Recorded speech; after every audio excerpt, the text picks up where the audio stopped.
এদিকে অনেক জিনিসপত্র আছে। এই সেই কুষ্টিয়ার বিখ্যাত হুকা। উপরে একটা বড় মিনার, ডানে বামে। এখানে আঙ্কেল কি জন্য কেনাকাটা করতেছে। ও কুলফি, কুষ্টিয়াতে যেখানে যাচ্ছে সেখানে তিলের খাজা। এখানে আরো অনেক কিছু আছে। যে বাউল সাধকদের মনে হয় আমি দেখা শুরু করলাম। ডানে বামে দেখা যাচ্ছে। আচ্ছা, এই হচ্ছে আমাদের মেইন গেট দিয়ে ভেতরে ঢুকতেছি। চলো, ভাস্কর্য। আর এই যে হচ্ছে আমরা চলে আসছি এখন কুষ্টিয়া লালন শাহর মাজারে। তো মাজারে ঢোকার আগে হচ্ছে এরকম অনেক দোকানপাট। আর এটা হচ্ছে এর ভেতরে মাজারের, এটার ভেতরে। আচ্ছা, ওকে। ওনাকে আসলেও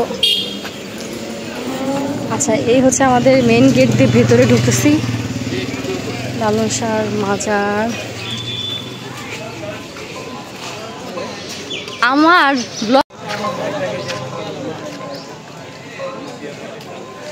এই হচ্ছে মেইন যাওয়ার রাস্তাটা, ডানে বামে ডাবল লেন করা। আর মাজার দেখা যাচ্ছে ওই যে।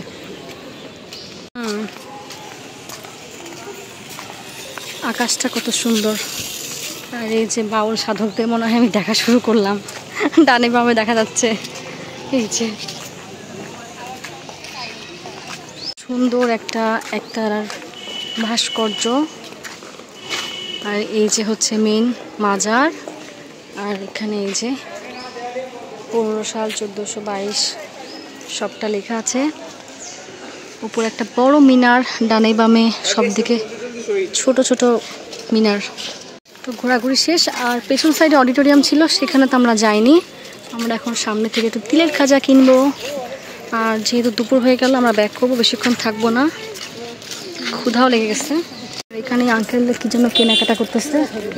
ও কুলফি, কুষ্টিয়াতে যেখানে যাচ্ছে সেখানে কুলফি টেস্ট কিন্তু আসলেই মজা। হ্যাঁ, এগুলো তো নেছি। এখন একটু নিতে হবে, কি জানি নাম, তিলের খাজা। চলো, যাবো একবার হলেও। কই যাবো আমরা?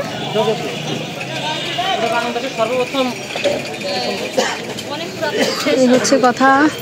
আচ্ছা, আমরা কোন স্টেশনে যাবো বলতেছিল। ওকে, এদিকে অনেক জিনিসপত্র আছে। এই সেই কুষ্টিয়ার বিখ্যাত হুকা। আরেক বাদ্যবাজক। যাই হোক, সবকিছু মিলে সুন্দর, আশেপাশে সবটাই সুন্দর। এখানে আরো অনেক কিছু আছে। আমরা চলে আসছি কুষ্টিয়ার হচ্ছে